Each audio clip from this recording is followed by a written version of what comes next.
May 25th, St. Gregory VII, Pope, religious, 1015 to 1085.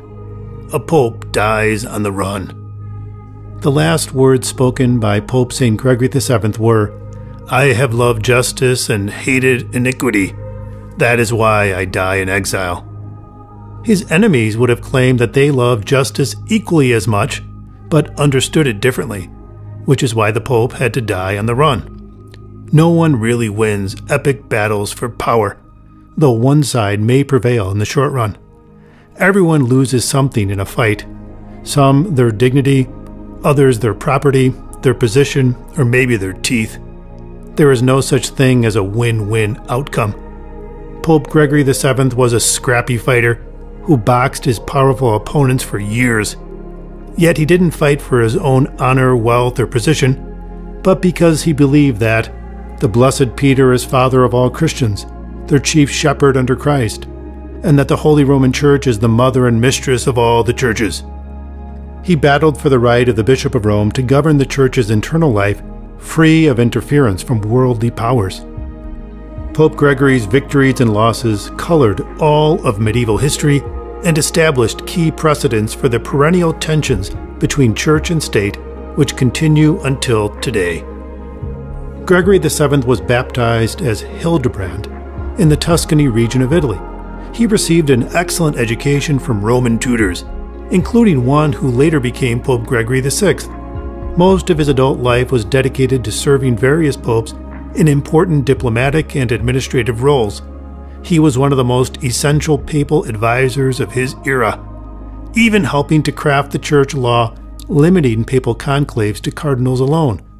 While still a deacon, Cardinal Hildebrand was chosen pope in 1073 by popular acclamation. He refused to be seated on the papal throne as the result of such an outlaw election and went into hiding. Not until a proper vote of the cardinals took place did Hildebrand accept his election as canonically legitimate. He was shortly thereafter ordained a priest and bishop, and then crowned Pope Gregory VII on the feast of the Chair of St. Peter, June 29, 1073. When Pope Gregory VII first sat on the throne of St. Peter and gazed out at the universal church, he did not peer through rose-colored glasses. Long first-hand experience of the world made him no novice, so he set about with great determination to implement needed reforms. His 12-year papacy would be one of the most consequential in history. Gregory first sought to carve out a space for the papacy to operate free from German meddling in its internal affairs. It was common at the time for princes, kings, and other powerful laymen to appoint clerics to their positions and to invest or clothe new bishops at their ordination masses with the symbols of office, such as their pastoral staff, mitre, and ring. Gregory decreed an end to this practice, not least because of the confusion it engendered about who was the source of the bishop's authority. But the lay investiture battle would continue for centuries, leading to recriminations on all sides, including Gregory's dramatic excommunication of Emperor Henry IV and Henry's deposition, and driving into exile of the Pope. Incredibly, as late as 1903, the Holy Roman Emperor still directly intervened in a papal conclave, exercising his ancient right of veto to block a cardinal from being elected pope. Pope Gregory VII pulled every lever at his disposal to make priestly celibacy compulsory, sought to heal the schism of 1054 with the Orthodox, railed against simony, the purchasing of church offices, and encouraged the recovery of the holy sites in Jerusalem, a harbinger of the Crusades, which commenced soon after his death.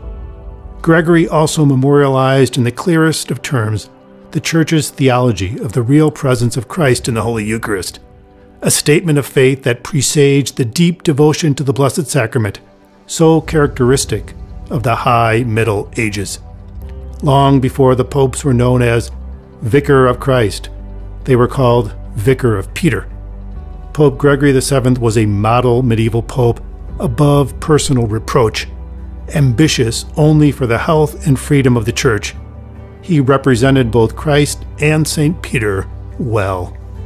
Pope St. Gregory VII, may your earthly example and heavenly intercession sustain and inspire the leaders of the Church to act impetuously, to fight ceaselessly, and to forgive generously when confronted by forces inimical to the well-being of the Church.